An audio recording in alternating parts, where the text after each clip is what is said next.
As good as Ethereum can be, and Solana can be, and Cardano can be, let's be intellectually honest about this. Governments are talking about a strategic reserve of Bitcoin and Bitcoin alone. It's their entry point. And perhaps in 5 or 10 and 15 years, that dialogue and narrative will change. But it is my belief that Bitcoin is going to go to $250,000 to $500,000 within the next 12 to 24 months because of the investment inflows and the great interest that has been achieved. This will translate to an ecosystem whose value is starting to approach that of gold, an asset humans have used as a store of value for over 5,000 years. Simply put, Bitcoin is the store of value for the internet, and it will remain in that role for the foreseeable future. Charles Hoskinson, co-founder of the Cardano blockchain platform and blockchain engineering company Input Output Global, has made a very bullish price prediction for Bitcoin, the world's largest cryptocurrency by market cap. In a recent live stream published on his YouTube channel, Hoskinson estimates that Bitcoin could hit a high of $250,000 to $500,000 within the next 12 to 24 months. In his video, Hoskinson describes Bitcoin as a sleeping giant that has suddenly been awakened with the prospect of bringing tens of trillions of dollars to the cryptocurrency market in the coming years. The reason for Hoskinson's bullish optimism and renewed faith in the Bitcoin network is the rising popularity of Bitcoin DeFi, BTC-Fi, and the new world of opportunities it opens to Bitcoin investors. In recent years, decentralized finance, DeFi, has evolved from a niche concept into a robust on-chain economy, providing global access to financial services through blockchain technology. DeFi allows anyone with an internet connection to participate in a decentralized ecosystem, leveraging the capabilities of platforms with smart contract functionality, such as Ethereum, various other blockchains, Layer 2 solutions, app chains, and similar environments. As Bitcoin solidifies its position as a trillion-dollar asset, there is growing interest in expanding its utility beyond a store of value. Innovations like the Taproot upgrade in 2021 have laid the groundwork for integrating DeFi capabilities with Bitcoin. This development is enabling on-chain innovators to explore ways to unlock the vast liquidity Bitcoin represents, potentially transforming it into an active player in the DeFi ecosystem.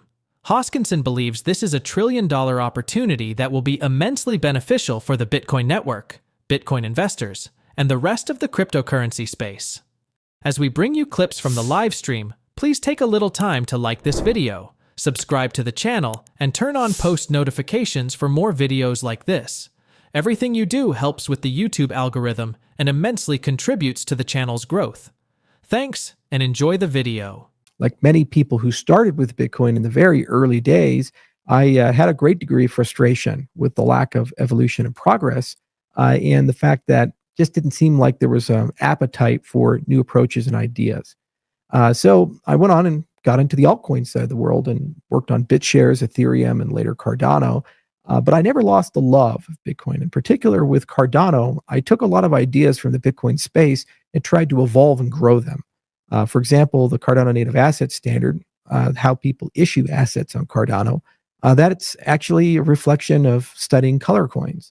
And when you look at UTXO style accounting, we took that for Cardano and created extended UTXO and basically finished what Satoshi started in terms of the development model. And my frustration was that all these amazing innovations would never come home. Bitcoin would stay Bitcoin, wouldn't change or evolve. And it, in many ways, then became like a dead project where there's plenty of people there, but it's not pushing the ball forward anymore and creating a decentralized society and changing the economic, political, and social systems. Well, some people didn't lose the passion and the torch, and I, at times, was unfair in my criticism because under the hood, after SegWit, they created something called Taproot, which I've spent quite a bit of time recently reviewing. And it turns out that innovations built on top of this ecosystem are allowing some degree of programmability for Bitcoin. Not enough for it to ascend to what Cardano can do or Ethereum can do, but enough for Bitcoin to begin to talk to other ecosystems. And when combined with technology like nested transactions, our variant of Babel fees, it basically means that you can create a DeFi layer for Bitcoin and pay transaction fees in Bitcoin. The revelation of this, and after reviewing the technology, realizing that it actually has a path to work, reinvigorated my love of the ecosystem, because Bitcoin went from a sleeping giant never to awaken in an innovation coma to an awakened giant that is 4 times the size of Solana and Ethereum combined. Reality is that should these floodgates open, it is my belief that DeFi and the Bitcoin ecosystem will eclipse DeFi and all ecosystems in the cryptocurrency industry within 24 months to 36 months. And that's just because of scale and liquidity. As good as Ethereum can be, and Solana can be, and Cardano can be, let's be intellectually honest about this. Governments are talking about a strategic reserve of Bitcoin and Bitcoin alone. It's their entry point. And perhaps in 5 or 10 and 15 years, that dialogue and narrative will change. But it is my belief that Bitcoin is going to go to $250,000 to $500,000 within the next 12 to 24 months because of the investment inflows and the great interest that has been achieved. This will translate to an ecosystem whose value is starting to approach that of gold, an asset humans have used as a store of value for over 5,000 years. Simply put, Bitcoin is the store of value for the internet, and it will remain in that role for the foreseeable future now that it has a DeFi layer. So one of the big strategic priorities for me in 2025 is making sure that Cardano doesn't get left out of this story. As we are in many ways a spiritual successor, it is the best place to write an application that is a hybrid application that has a Bitcoin mode and a Cardano mode.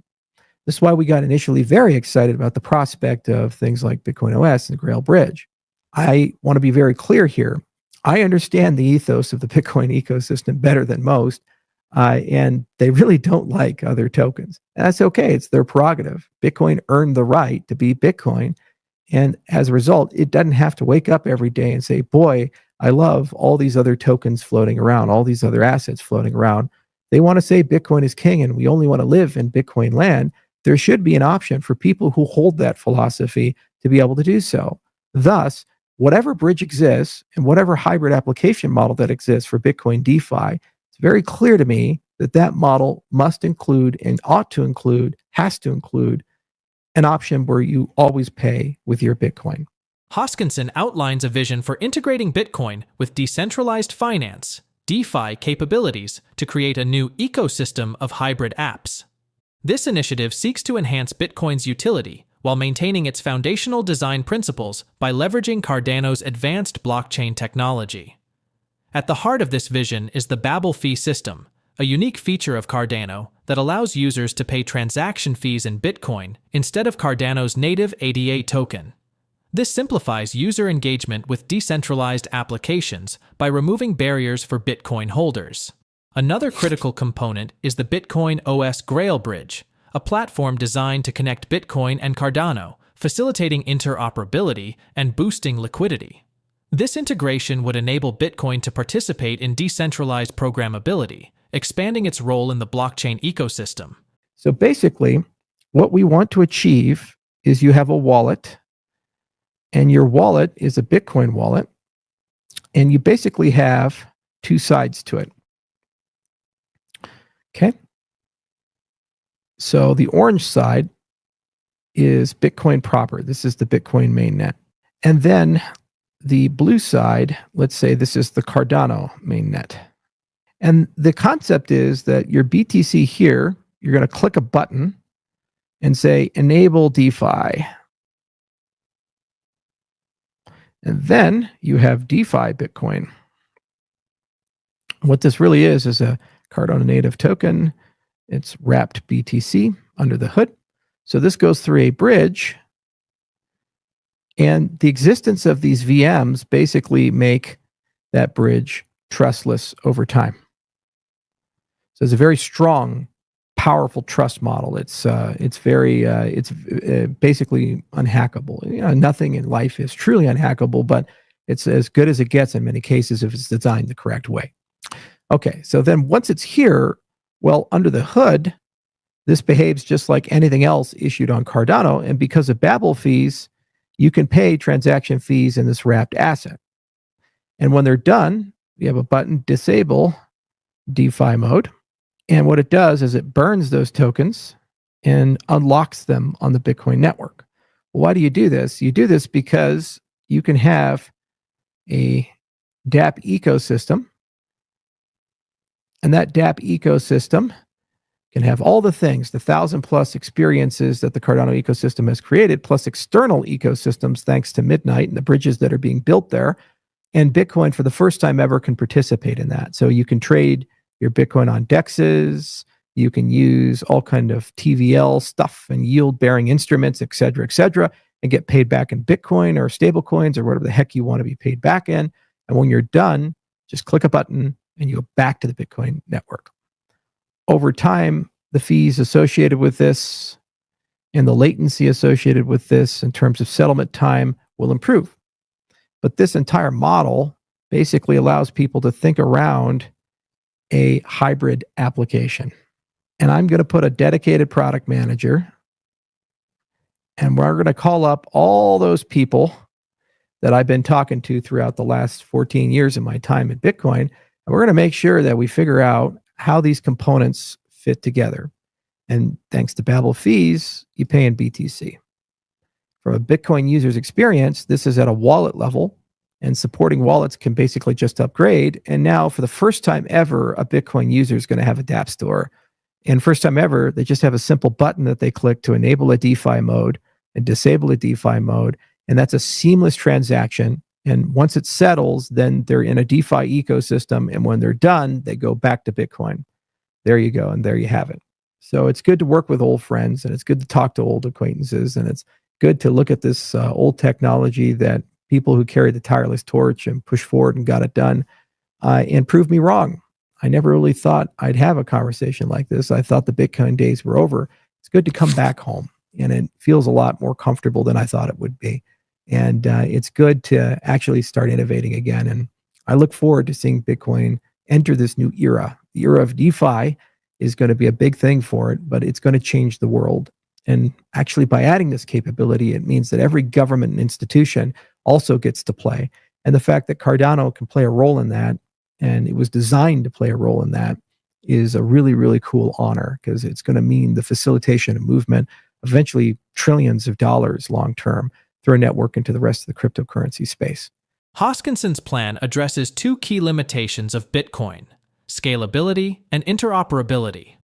By tapping into Bitcoin's vast liquidity and pairing it with Cardano's technological advancements, this initiative could redefine Bitcoin's function within DeFi, opening new opportunities for users to interact seamlessly across blockchain ecosystems.